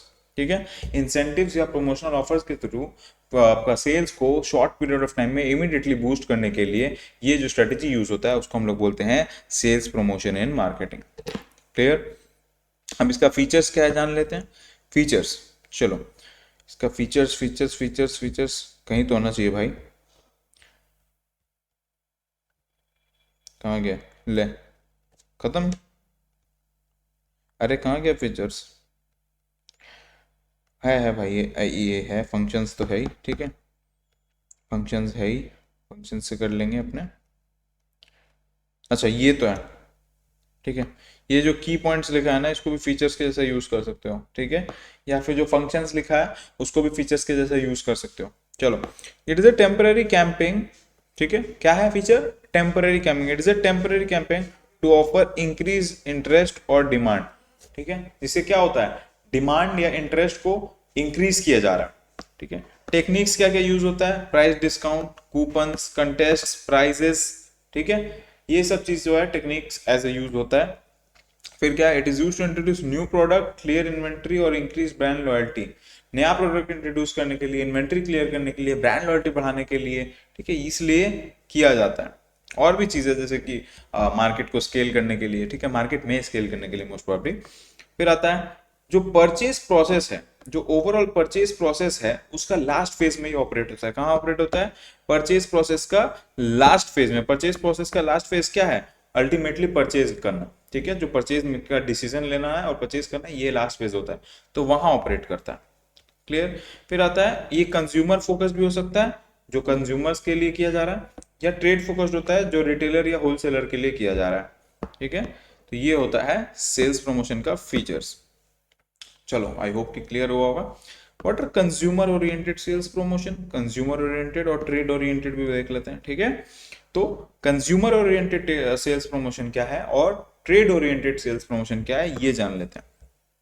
चलो, ये सब चीज भी आ सकता है, ऐसा नहीं है कि नहीं आएगा कि सैंपल डिस्ट्रीब्यूशन क्या है, कूपन क्या है, लेकिन हम क्या बोले, जो चीज थोड़ा कॉम्प्लेक्स है, जो चीज शायद समझने में प्रॉब्लम हो सकता है, जो चीज हमको बता देना चाहिए, जो चीज इंपॉर्टेंट हो सकता है, हम वही बता रहे हैं। ठीक है ना? ये सब चीज क्या आप लोग खुद भी पढ़ लोगे तो आप इजीली कर लोगे। ठीक है, सजेस्टिव का मतलब ये है कि मेरे हिसाब से ये थोड़ा सा टफ टॉपिक है, क्रिटिकल टॉपिक है, इंपॉर्टेंट टॉपिक है, हम समझा रहे हैं आप लोग को। ठीक है ना? चलो, यहाँ पर क्या है? Consumer oriented sales promotion. Consumer oriented मतलब कंज्यूमर के लिए जो हम लोग सेल्स प्रमोशन कर रहे हैं उसको बोलते हैं कंज्यूमर ओरिएंटेड। इसमें क्या क्या टेक्निक यूज होता है? पहला बात है कूपन। ठीक है, कूपन देना, जिससे क्या होगा, अल्टीमेटली डायरेक्ट जो प्राइस है वो रिड्यूस हो जाता है। सपोज 100 रुपए का आपके पास कूपन है, डिस्काउंट कूपन, तो उसको लगाए, कोई भी प्राइस था, सपोज 1000 रुपए था, उसको 100 रुपए घट करके कितना हो गया? 900 हो गया। फ्री सैंपल, सैंपल देना, प्रोडक्ट को फ्री ऑफ कॉस्ट कुछ सैंपल्स देना, जिससे यूज करके उन लोग को अच्छा लगे तो उन लोग ज्यादा से ज्यादा खरीद लें। ठीक है, फिर बाई वन गेट वन, ये भी प्रमोशन है, बाई वन गेट वन या बाई टू गेट वन। ठीक है, इस तरह का ऑफर भी निकलता है, या buy one at MRP and get two for free, इस तरह का भी ऑफर होता है। तो basically buy one get one पे आता है। क्या है? एक तरह का टेक्निक है, जिससे क्या यूज कर रहा है, दो प्रोडक्ट्स को साथ में बेच दिया जा रहा है। समझ में आया? फिर क्या? प्राइस डिस्काउंट, डिस्काउंट देना, जैसे कि end of season sale, end of reason sale, जैसे अभी जूडियो वूडियो का भी सेल चलता रहता है। ठीक है, अंडर 299, अंडर 499, इस तरह का। फिर contest and sweepstakes. Contest मतलब यहाँ पर कस्टमर्स लोग पार्टिसिपेट करता है, कुछ ना कुछ कूपन में नाम भर के आप लोग जमा करिए, लकी विनर को मिलेगा ये प्राइस, ये प्राइस। समझ में आया? तो इससे क्या होगा, वो प्राइस जीतने के लिए लोग ज्यादा से ज्यादा सेल करेगा, मतलब परचेज करेगा उस मतलब पर्टिकुलर जो भी आपका ब्रांड है उससे। ठीक है, फिर क्या? लॉयल्टी प्रोग्राम, लॉयल कस्टमर्स के लिए भी बहुत कुछ आप लोग अवेलेबल रखिए। जो लोग आपसे बार बार रिपीटेड परचेस कर रहा है उन लोग को एक्नॉलेज करिए, और उन लोग को क्या कूपन वगैरह दीजिए, या उन लोग जो लॉयल है उन लोग को किसी तरह का ऑफर्स दे दीजिए। ठीक है। रेफरल प्रोग्राम, खुद आए हैं ठीक है, बढ़िया बात है, दोस्त लोग को लेके आइए तो और डिस्काउंट मिल जाएगा, ये होता है referral programme. Social media promotion, social media में प्रमोट करना, गिव अवेज होता है जो आजकल चैलेंजेस होता है कि ये चैलेंज करने पे मिलेगा ये अवार्ड इस ब्रांड की तरफ से, ठीक है। तो ये सब है। अब आता है trade oriented sales promotion. Trade oriented sales promotion का मतलब जो टारगेट हो रहा है होलसेलर या रिटेलर को, ठीक है। कैसे होता है, भाई आप ज्यादा सेल कराओ आपको ये हम लोग ऑफर दे देंगे। तो उससे क्या होता है, ट्रेड अलाउंसेस। ज्यादा सेल कराने के लिए क्या होता है, ट्रेड अलाउंसेस की चलो आप इतना रुपए का सामान है, चलो हम इतना में आपके लिए इतना डिस्काउंट कर देते हैं, आप एमआरपी में ही बेचना कस्टमर को, समझ में आया। तो इस तरह का डिस्काउंट उन लोगों को क्या होता है, ऑफर किया जाता है।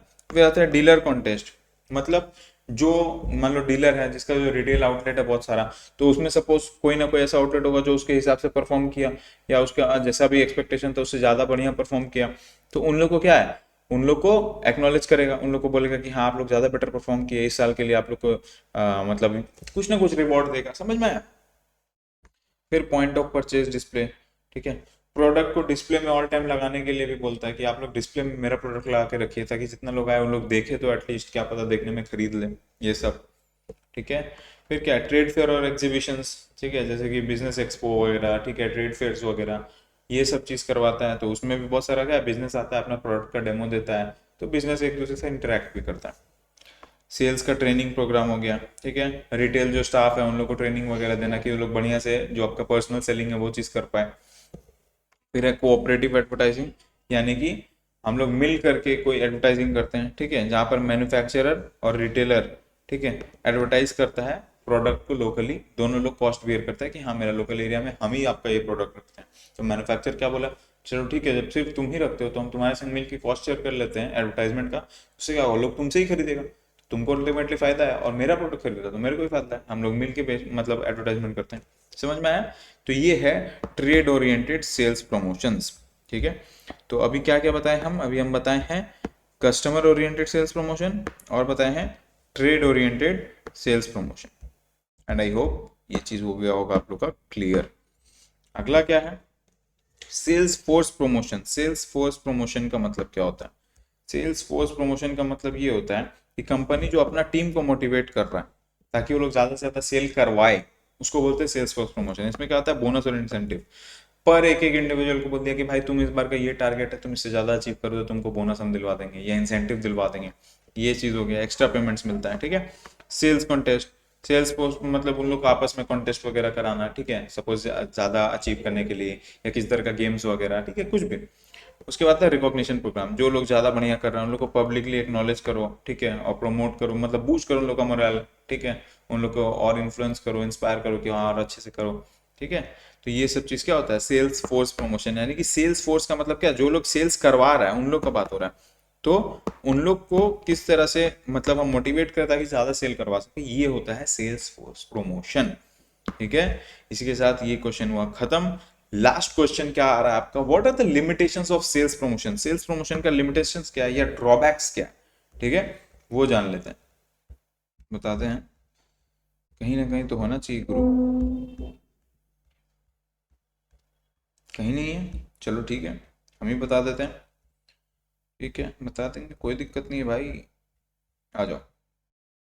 कंज्यूमर ओरिएंटेड सेल्स हो गया, ट्रेड ओरिएंटेड, चलो लिमिटेशंस क्या है वो हम खुद से ही समझा देते हैं तुम लोग को। देखो लिमिटेशंस ये होता है सेल्स प्रमोशन का कि सेल्स प्रमोशन अगर आप ज्यादा कर रहे हो, ठीक है, तो आप क्विक ड्राइव कर रहे हो कि आपका ज्यादा से ज्यादा प्रोडक्ट ज्यादा से ज्यादा बिक जाए इंस्टेंटली, ठीक है। बट इससे क्या है, लॉयल्टी जो चीज है, कस्टमर लॉयल्टी या ब्रांड वैल्यू बिल्ड करना, वो चीज कहीं ना कहीं रिड्यूस हो जाता है, ठीक है। ये दो पॉइंट आप एकदम पकड़ के चलना कि कस्टमर लॉयल्टी वाला चीज और ब्रांड वैल्यू वाला चीज, इसमें रिडक्शन हो जाता है। कैसे होता है, क्योंकि आप क्विक सेल्स कर रहे हो, आप आज जो दाम रखे थे कल घटा दिए, ठीक है, कल लोग आया खरीद लिया, अब जो बंदा आज खरीद के गया ज्यादा दाम पे उसको कैसा महसूस होगा, ठीक है, तो वो आपसे नहीं खरीदना चाहेगा, ठीक है।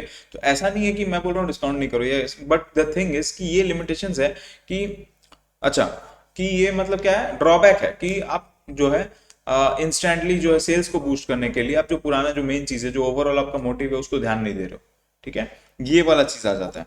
और लिमिटेशंस क्या है, सेल्स प्रमोशन में लिमिटेशंस ये है कि लोग जो आपका मतलब हर तरह का कस्टमर नहीं होता है, कुछ कुछ कस्टमर होता है ब्रांड के साथ लॉयल होता है, ठीक है, बट वो लोग क्या है, हमेशा खरीदेगा। बट जो लोग लॉयल नहीं है उन लोग क्या वेट करता है कि सिर्फ दाम कम होगा तभी खरीदेंगे, अदरवाइज वो आपके ब्रांड को ताकने झांकने भी नहीं आएगा। रेगुलर कस्टमर कहीं और का है, बस आपका दाम जब कम हो रहा है तब आ रहा है। ठीक है, तो आपको वहां पर क्या है, कुछ ऐसा ऑडियंस भी आ रहा है जो आपके साथ लॉयल नहीं है। ठीक है, जो आपका मतलब जो है रेगुलर कस्टमर नहीं है। समझ में आ रहा है? तो ये सब बेसिकली ओवरऑल ड्रॉबैक्स या लिमिटेशंस रहेगा, और क्या लिमिटेशन, ऐसे कुछ खास लिमिटेशंस है नहीं। ठीक है, कहाँ गया,